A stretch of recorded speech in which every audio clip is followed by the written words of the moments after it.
And in all of my years of public life, I have never obstructed justice. And I think, too, that I can say that in my years of public life, that I welcome this kind of examination, because people have got to know whether or not their president is a crook. Well, I'm not a crook. I've earned everything I've got. President. Yes, sir. Hi, folks. Welcome to Monks and Punks. Again, I'm your host, Sander Hicks. We have a very special guest today, and I'm so proud. It might be the most legit American historian we've ever had. It's Mike Koncewicz. Yes. Originally Koncewicz, but his grandfather assimilated and got rid of the Slavic Polish. Is that Polish? It is Polish. Yeah. Excellent. I think he thought it would be easier pronounced, but that was pretty. You didn't know, so there's so many Poles like me and my family, my background. So Yak Shamash, Dobrze Dobrze, Dziękuję. Thank you for coming on Monks and Punks.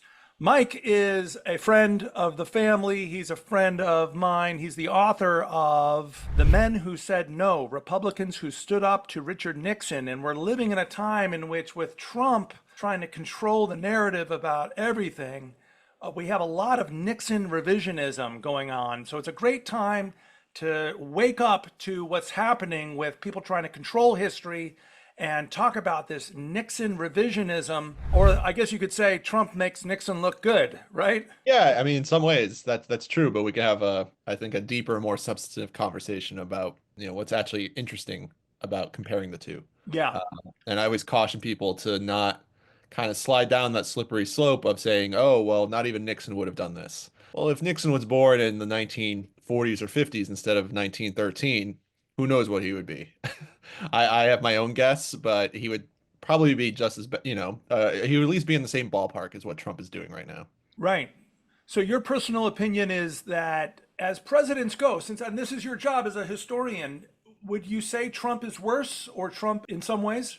Is Trump more an authoritarian? Yes, I think that's fair to say. I think what's complicated about Nixon is he was an authoritarian. He had strong authoritarian instincts, but he also cared about presidential norms. He had that inner voice that told him he could be the next Teddy Roosevelt. And the next Teddy Roosevelt, even though, your listeners know that he was a problematic figure in his own right, Teddy Roosevelt was one of those iconic foundational presidents. And that's what Nixon wanted to be. And I think that impacts even the final days of Watergate, the final days of his presidency, and explains why he resigns, explains why he turns over the tapes. He wanted to be a normal president. And because he had that desire, it kept his authoritarianism in check. Now, that's a pretty fragile check, but nonetheless, it's part of the story. Donald Trump, with a few exceptions, doesn't seem to care about any of that. And Right. so I think that it's fair to say that puts us on more dangerous territory. I'm biased as someone who spends too much time listening to the Nixon tapes. I have my own, pretty negative view of Nixon. I have a pretty negative take on Nixon, on most things Nixon, so I'm biased. However, I think it's fair to say we're in a much more dangerous time than we were in the 1960s, 1970s. Regardless of what you think about each individual, our political culture is worse. It's more vindictive, and it's more open to right-wing authoritarianism, which is dominating our current political culture. Well, I got to commend you for delivering a wonderful lecture. It's on YouTube, St. Francis College. And at the end of it, this 71-year-old lady scolds you for calling 71-year-olds elderly. And you're very deferential. You're kind to her about that point. And then she scolds you for focusing too much on Nixon. And it's FDR and blah, blah, blah. And you are not so differential. And you say, I have listened to the tapes, and they put me in a bad mood. I had to listen to them every Friday night, and I wasn't the best husband to my wife. I was in such a foul mood because of the 24/7 cynicism and the 24/7 politics and the constant scheming. And so there's like an idealism. Part of the research for doing this episode is I really looked at there's a TED Talk, historical overview of Nixon, which is also very critical. It talks about Nixon's accomplishments, but it really talks about his violation of the Mann Act and his prolonging the Vietnam War and the vindictiveness, the personal vindictiveness and the international vindictiveness. So I think you've brought out the toxicity of Nixon. So how does this compare to what we deal with today with Nixon revisionism? Oh, well, I mean, and I've written about this recently for Time Magazine. I think it's worth acknowledging that there is a new wave of Nixon revisionism. Arguably since 1974 when Nixon resigns, there are those who are trying to fight for Nixon's legacy, who want to rehabilitate his presidency. In the late 20th century, there was a wave of Nixon revisionism from liberal scholars who were making the argument, hey, maybe Nixon wasn't so bad, given what they got from Ronald Reagan and even to a certain extent Bill Clinton. But this new wave of Nixon revisionism may be more consequential, and it's certainly more troubling. And that's because it's being embraced primarily by younger conservatives, including some prominent figures like Christopher Rufo. Tucker Carlson has devoted long segments of his Twitter show, or a show on X with Nixon Watergate conspiracy theorists. And then, I don't know how you'd ideologically label him, but Joe Rogan has even embraced his own kind of brand of Nixon revisionism. Worth focusing on is, why are they drawn to Nixon? And they're drawn to Nixon because he's seen as a martyr for the cause, and a martyr who was brought down by the deep state. And it's a pretty easy narrative to digest. Nixon wins in a landslide in the 1972 election. He defeats the progressive Democratic Senator, George McGovern, who people may remember stood for, the caricature was that he stood for acid, amnesty, and abortion. And he was seen as too far to the left. So Richard Nixon wins more than 60% of the popular vote and wins almost every single state in the Electoral College. It's one of the largest landslides in American history, and it's something that devastates liberal baby boomers still to this day.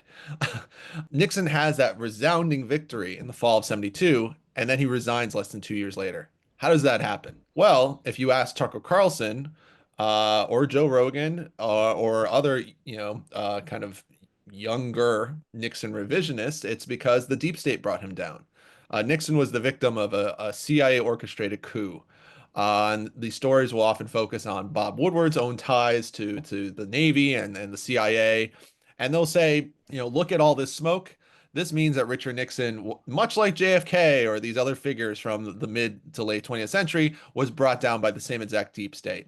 He was a president who wanted to challenge that deep state in different ways, and that's what we should be focusing on. Regardless of what one feels about the history of, the deep state in the United States, it totally obscures what Richard Nixon is doing throughout his presidency, particularly between 1971 and 1974. It obscures the fact that the men who broke into the Watergate burglary, sure, they have pretty shady backgrounds, whether it's E. Howard Hunt or G. Gordon Liddy. You don't need to tell me that these are suspicious figures. Well, Richard Nixon signs off on using them. And so Richard Nixon, I mean, we can have, I think, a nuanced conversation about this, but you need to acknowledge that Richard Nixon was very interested in using these different deep state figures for his own means. And none of these revisionists really acknowledge that, and they never acknowledge Nixon's guilt. Documented facts that show that Nixon was actively trying to obstruct justice. And why? Well, it was totally logical. He was trying to obstruct justice. He was trying to cover up all of the unethical and unconstitutional and sometimes outright illegal things that he either was directly connected to or indirectly connected to. Absolutely. And on the Nixon tapes, when Nixon talks about that whole Bay of Pigs thing, I'm sure you've heard that in his own words. Is he talking about the JFK assassination per se, and Bay of Pigs is a euphemism for the JFK assassination that he was kind of in town for that day in Dallas? Yeah, and a lot of people are in town. I mean, I know there's a lot of people focus on George H.W. Bush and what did he remember from that day. I mean, and when it comes to Nixon's reference to the Bay of Pigs thing, it could be about the Kennedy assassination, but when we're talking about Cuba in 1961, it could be a lot of things. Certainly, Nixon said a few things that hinted at some sort of awareness of the Kennedy assassination, but there's not really a smoking gun when it comes to that. I know certain people bring up that perhaps the famous 18.5-minute gap may be about the Kennedy assassination. I don't buy that one. I think Nixon was too concerned with his own personal drama. That's probably that gap, if I had to guess, is probably related to the so-called Chenault affair, where Richard Nixon was trying to sabotage the peace talks while he was running for president in 1968 to prolong the Vietnam War. I think that's a more logical explanation based on just how worried Nixon was about what dirt the Democrats had on him in 1972. Right. Nevertheless, yeah, Nixon had some sort of awareness of something related to the Kennedy assassination, but it's still a bit of a mystery exactly what he thought. Right. I just did some research too about this, trying to figure out if this is kind of going down a rabbit hole a little bit. So tell me if you'd rather steer me away from this. And I did listen to Tucker Carlson talking to Joe Rogan, and as conspiracy theories go, it's kind of light. It's very flimsy. It's a lot of like, oh, I think I have a feeling. It's a lot of inference. It's not evidence, and so. You could be basing it on actual facts like E. Howard Hunt. Not only is he a major player in the Watergate break-in, he was also in the CIA in the Mexican embassy. Mhm. And there's some controversy. Did Oswald actually visit the Mexican embassy, or was it a duplicate? And it turns out on the great internet, there are people who say, yes, it was, and we know exactly who it was. And then there was a Fort Worth gun runner who was tied to Sergio Arcacha Smith, who was actually a Nixon pal. I don't know if you ever heard of Sergio Arcacha Smith. All right, then No, I haven't. that's kind of a rabbit hole that we don't have to go down. Let's talk about Martha Mitchell, who was the wife of John Mitchell, the former Attorney General of the U.S. She was recently depicted in a film by Julia Roberts. She was a hard-drinking,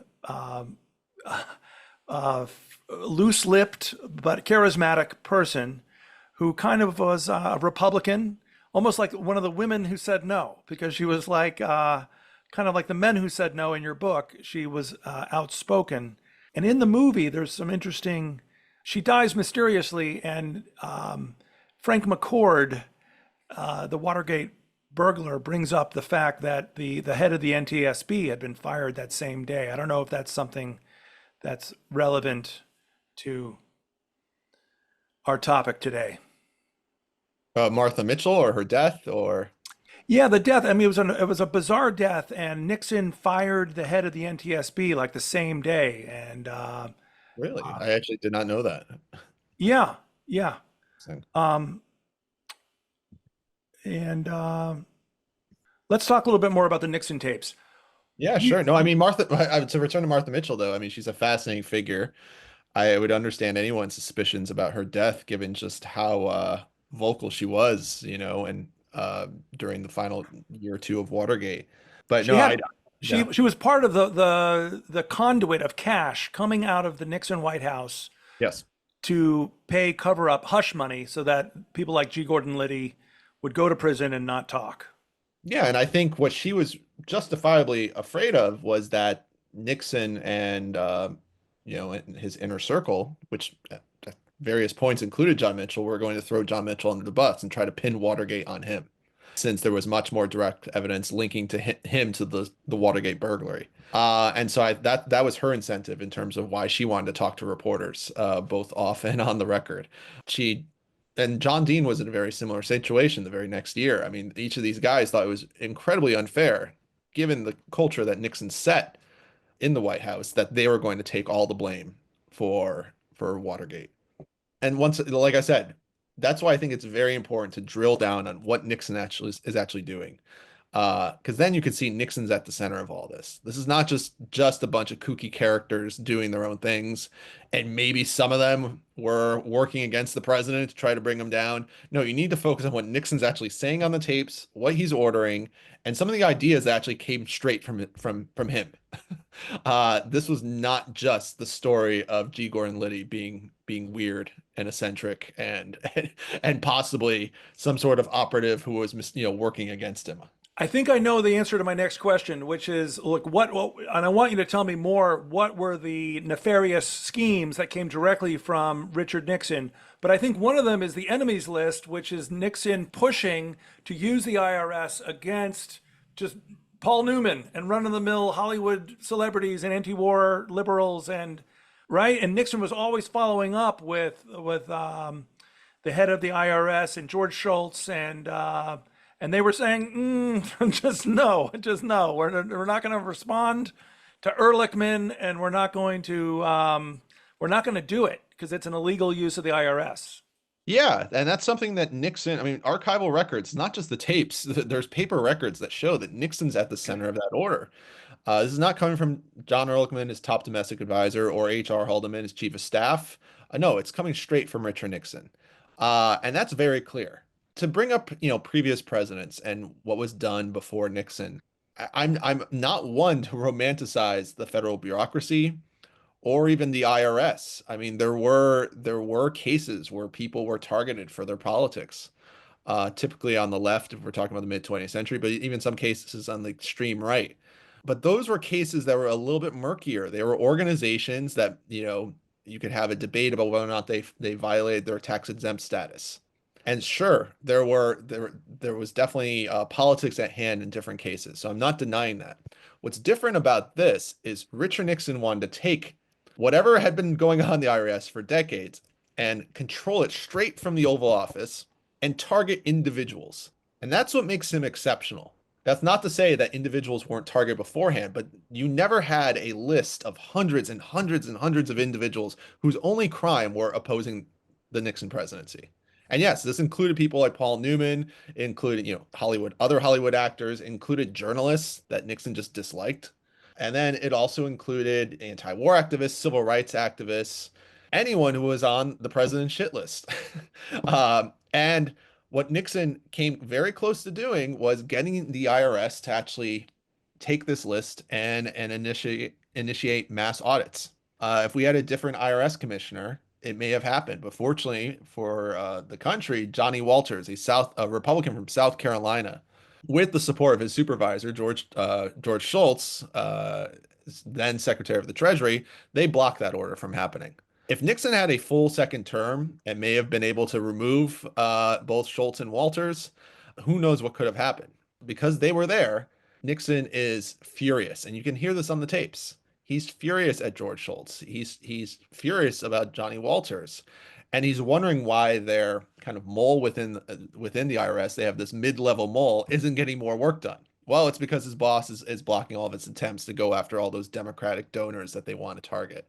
And so the reason I think that this story is so important is it shows that the president of the United States, not just his underlings, is at the center of this attempt to completely politicize the IRS.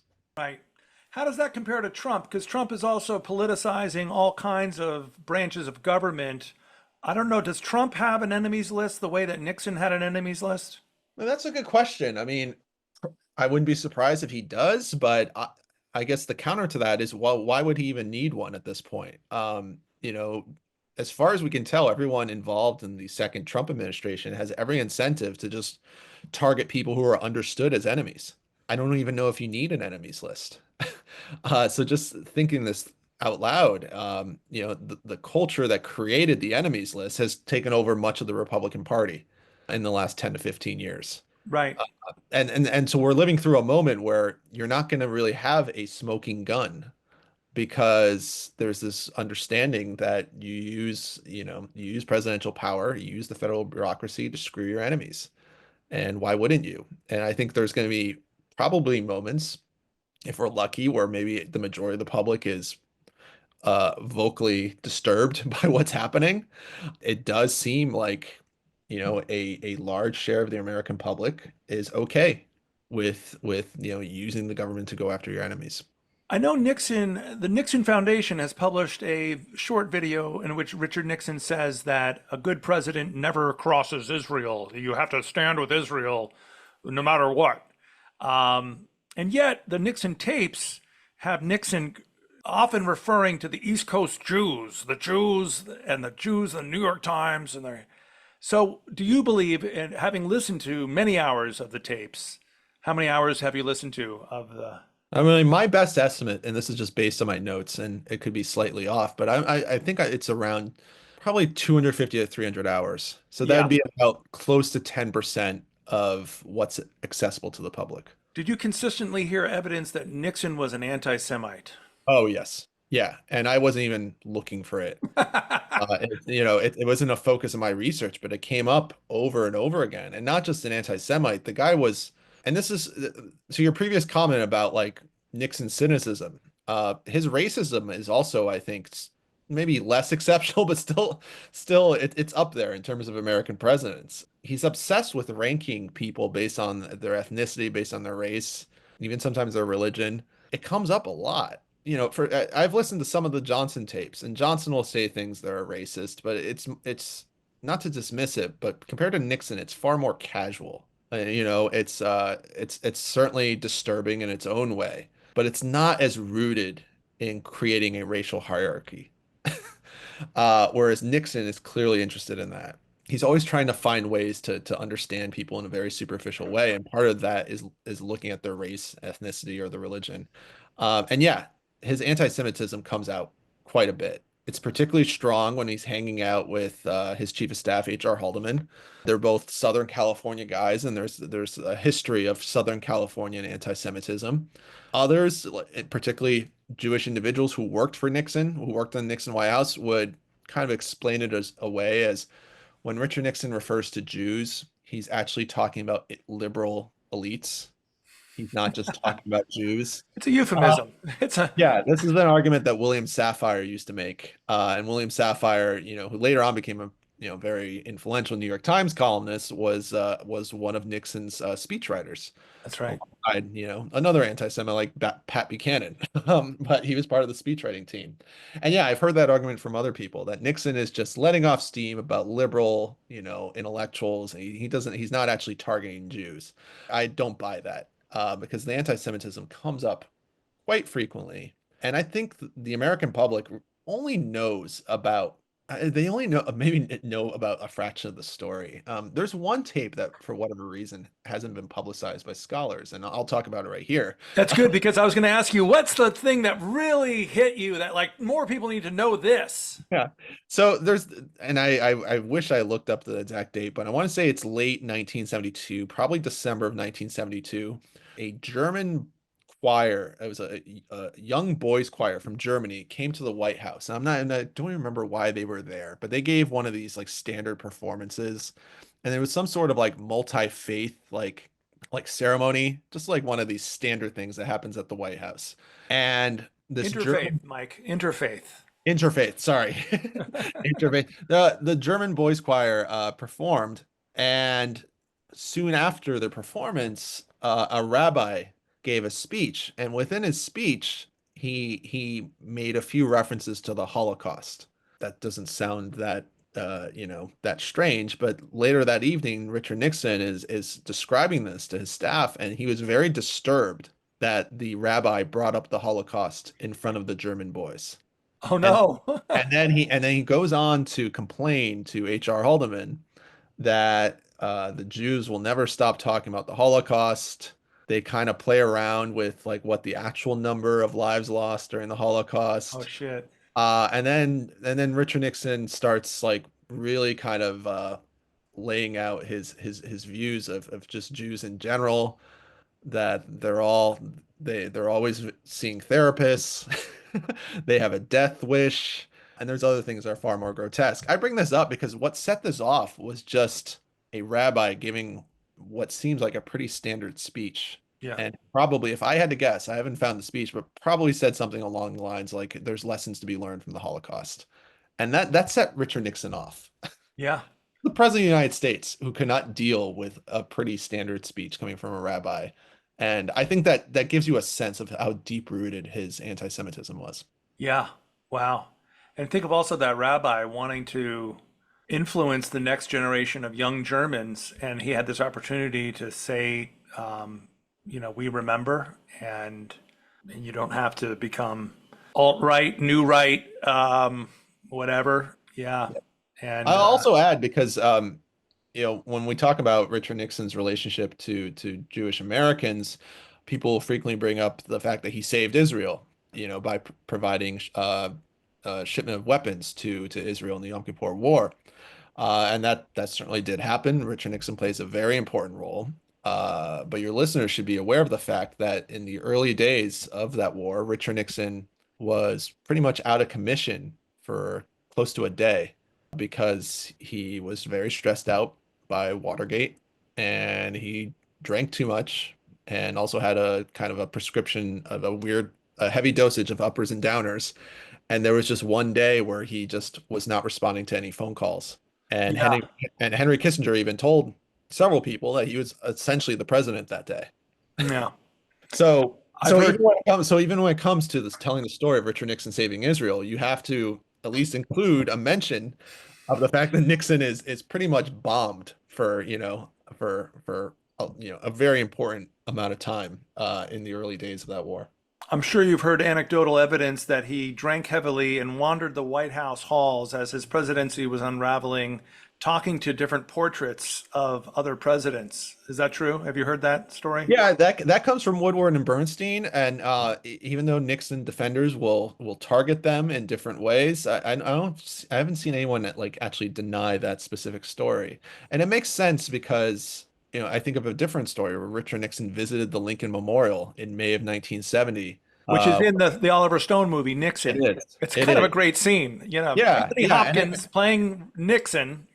Go ahead, Mike, set it up. yeah, so and that scene is mostly true. There's one thing that's a distortion, but yeah, what happens is it's May 9th, 1970. It's 4 in the morning, and it's a few days after the Kent State massacre, where students are killed at Kent State University by the National Guard. Anti-war protests are erupting across the country. This is the famous student strike, where hundreds of college campuses shut down for the rest of the semester. And there's going to be a large gathering of protesters in Washington, D.C. What ended up happening was you had 100,000 people gather in the nation's capital. It's kind of the culmination of this student strike. White House officials were so concerned about the president's security that they actually surrounded the White House with school buses.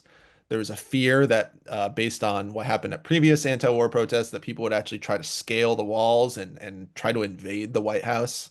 And so the reason I'm explaining all this is you have buses all around the White House, and Richard Nixon can't sleep night of May 8th, morning of May 9th. He did have a drinking problem, but that drinking problem was made worse by the fact that he was also on a lot of medication.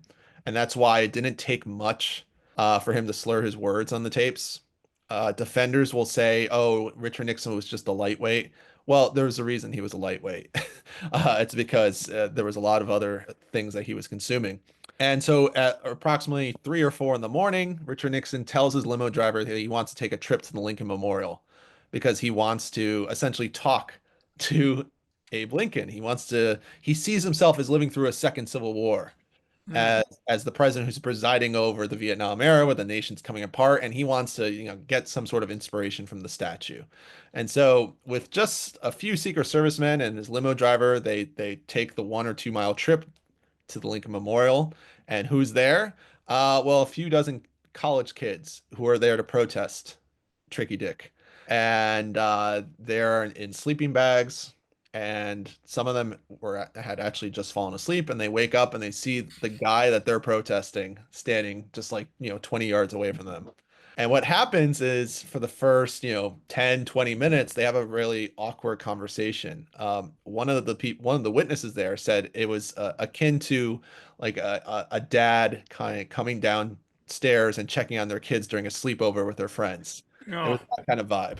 And yeah. so Nixon tried to connect with students. He talked about surfing because he would frequently visit his home in San Clemente, California. He talked about college football because one kid was from Syracuse. He talked about his Quaker upbringing and how he thought that Neville Chamberlain was right because he had this Quaker upbringing, but he then realized that, well, no, Neville Chamberlain was wrong. Winston Churchill was right. And he was trying to use that famous Chamberlain-Churchill comparison to explain what was happening in America and in Vietnam in 1970. And that's when a bit of a debate breaks out. And what happens is more White House advisors who are in a panic because they're justifiably afraid of another assassination of a president. They come and they gather the president. He takes photos with this one individual, Robert Mustakas. He's a Michigan-based Maoist who drove all night to meet up with his friends, and he's the only one who actually took photos of this. You can Wow. find the photos online. They're remarkable. Bob Mustakas is this guy like with a big beard, long hair. He said he was on acid that day. And he's the one guy who documented that moment. and then sold his, photographs to all the news wires. But what Oliver Stone documents is part of what I just told you. But then one of the protesters confronts Richard Nixon and says, "You can't even stop the war if you wanted to." And then Anthony Hopkins, as Richard Nixon, tells his staff, that girl, she knew something that it took me decades to figure out, that I'm not really in control. So that is the part that's ahistorical that you That wanted. part is, yeah, that part is made up. I mean, who Right. knows? Maybe Richard Nixon felt that later on. I don't know. But in that moment, he certainly did not feel that way. Right. Um, and if he did, I don't think he would have told a, random 20-year-old at the Lincoln Right. Memorial. It sounds like something Anthony Hopkins might have just improvised. It could be. It could be. The Oliver Stone movie does, though, with that scene, it does capture just how close Richard Nixon came to having a nervous breakdown in that moment. Yeah. And that in the spring of 1970, 4 years before he resigns, there were, close advisors who were very afraid of Nixon's well-being. He was just someone that if he was, if he was going through a very stressful moment, it was very clear to everyone. After the Lincoln Memorial visit, he actually takes his team, his entourage, to the Capitol. And at the Capitol, Richard Nixon wants to sit in his old seat when he was a first-term congressman. Oh. And he's sitting there, and he makes his limo driver give a speech about the American dream. His limo driver is a guy by the name of Manolo Sanchez. He's a Cuban American, and he gives this kind of impromptu speech about how proud he is to be an American. And Richard Nixon is sitting there clapping. And just picture the other guys who are watching this, and you get, they were freaked out. H.R. Haldeman called it the weirdest day thus far in his diary. And then after that, they then go to a diner. The name, I apologize, it's the name escapes me, but they go to a diner where Nixon has a hearty breakfast, and then he passes out and sleeps for a couple of hours. Sounds And like prom night or something. yeah, so I bring that story up because it makes the story about him talking to portraits all that more believable. Oh yeah. It makes And the portrait story seem just sort of like a baseline, yeah. yeah, and it's why in the final days, weeks, or even months of Watergate, there's whispers of Nixon's, like, people are afraid that Nixon is in a really dark place. Yeah. And that sparks more rumors about what's the future of the country. What is he going to try to do? Is he going to actually try to, become a dictator? I don't think we ever came that close, but because of all those whispers and rumors that were baited, that were based in some sort of truth, people were just, I mean, I think a lot of the American public were worried about, what kind of guy is actually in charge of the country. Yeah.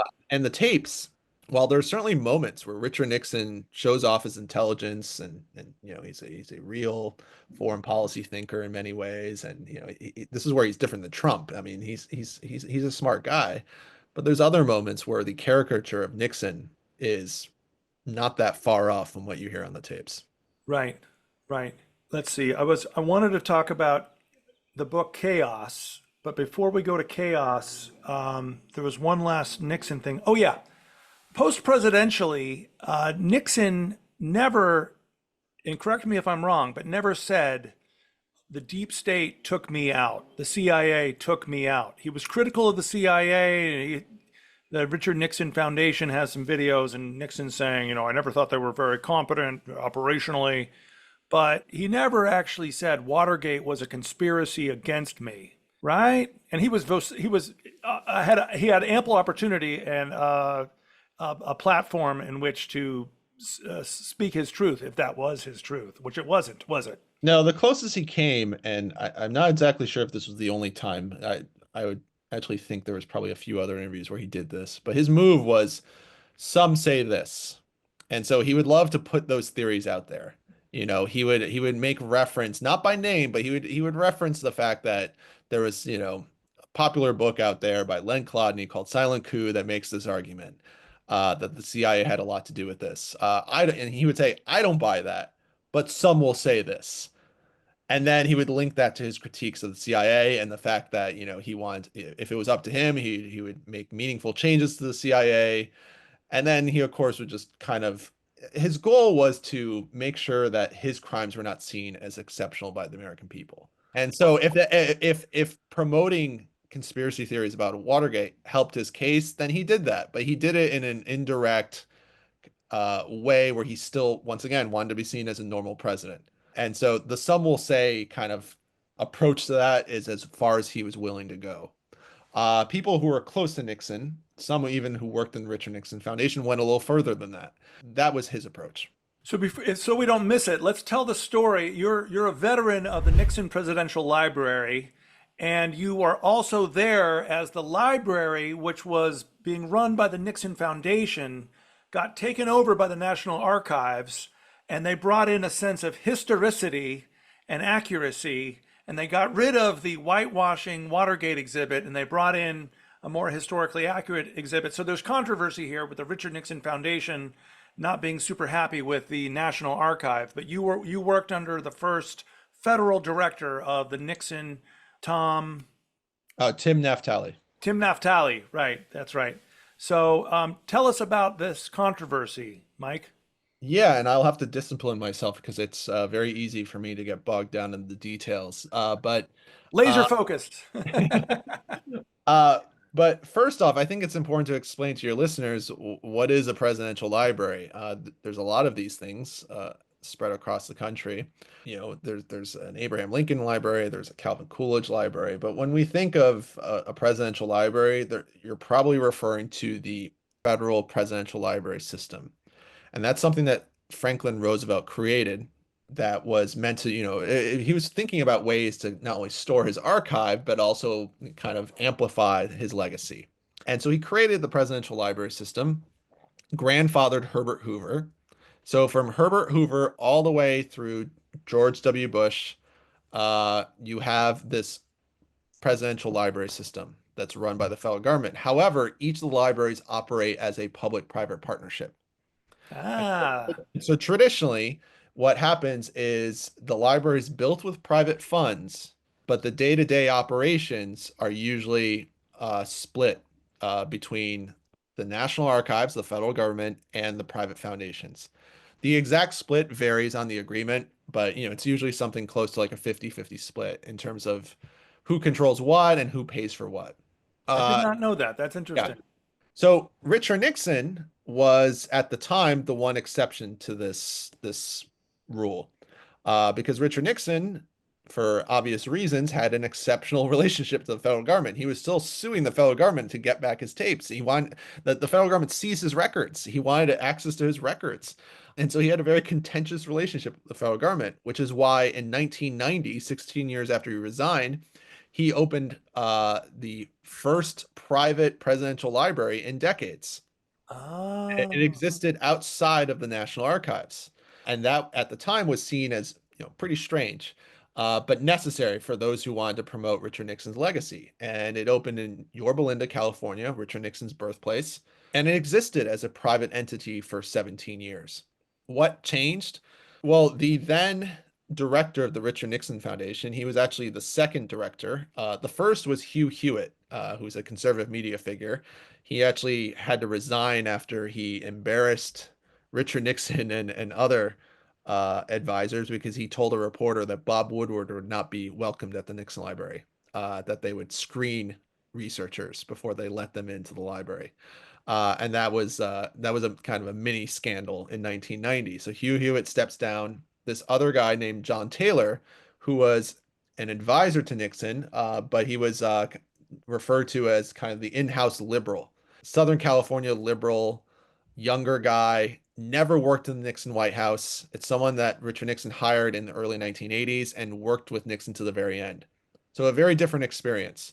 And he is the director of the Nixon Foundation from roughly like 1990 through 2009. He thought it was in the Nixon Foundation's interest to make a deal with the National Archives for two reasons. One, there was a financial incentive. It means that, they didn't have to pay for every single bill to keep this place going. But two, he sincerely felt it was the best way to promote some of the better parts of Nixon's presidency. That more scholars would take Nixon seriously if you actually had a meaningful partnership with the National Archives. And he was open to revising certain exhibits. And so that led to the first federal director being hired, Tim Naftali, a Cold War historian who had previously worked at the University of Virginia's Miller Center, and he was brought on board in 2007. And he recruited you, and you also worked on making that Watergate exhibit more historical, right? Yeah, and so there was this mandate to try to bring in more real history into the Nixon library. It was